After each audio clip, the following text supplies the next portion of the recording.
ಬಹಳ ಹಿಂದಿನ ಕಾಲದಲ್ಲಿ ಭಾರತದಲ್ಲಿ ಶಾಂತಿ ಮತ್ತು ಸಮೃದ್ಧಿಯಿಂದ ತುಂಬಿದ ಒಂದು ಚಿಕ್ಕ ರಾಜ್ಯವಿತ್ತು.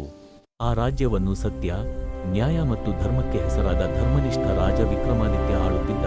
ಒಂದು ದಿನ ರಾಜ್ಯದಲ್ಲಿ ಭಾರಿ ಬರ ಬಂದಿತು. ಬೆಳೆ ನಾಶವಾಯಿತು. ಜನರು ಆಹಾರಕ್ಕಾಗಿ ಕಷ್ಟಪಡುತ್ತಿದ್ದರು. ಅರಮನೆಯಲ್ಲಿದ್ದ ಧಾನ್ಯ ಸಂಗ್ರಹ ಕಡಿಮೆಯಾಗಿತ್ತು. ಸಚಿವರು ರಾಜನಿಗೆ, ರಾಜನೇ, ಅರಮನೆಯ ಧಾನ್ಯವನ್ನು ಉಳಿಸಿಕೊಳ್ಳಬೇಕು. ಜನರಿಗೆ ಕಡಿಮೆ ಸಹಾಯ ಕೊಟ್ಟರೆ ಉತ್ತಮ ಎಂದು ಸಲಹೆ ನೀಡಿದರು. ಆ ಕ್ಷಣ ರಾಜ ವಿಕ್ರಮಾದಿತ್ಯ ಶಾಂತವಾಗಿ ಹೇಳಿದರು, ರಾಜ್ಯವೆಂದರೆ ಜನರು, ಜನರಿಲ್ಲದೆ ರಾಜನಿಗೆ ಅರ್ಥವೇ ಇಲ್ಲ. ಧರ್ಮವೆಂದರೆ ಕಷ್ಟಕಾಲದಲ್ಲಿ ಜನರನ್ನು ಕಾಪಾಡುವುದು. ತಕ್ಷಣವೇ ರಾಜನು ಅರಮನೆಯ ಎಲ್ಲಾ ಧಾನ್ಯವನ್ನು ಜನರಿಗೆ ಹಂಚುವಂತೆ ಆದೇಶಿಸಿದ. ಸ್ವತಃ ರಾಜನು ಸರಳ ಆಹಾರದಿಂದ ಬದುಕಿದ. ಕೆಲ ದಿನಗಳ ನಂತರ ಮಳೆ ಸುರಿಯಿತು.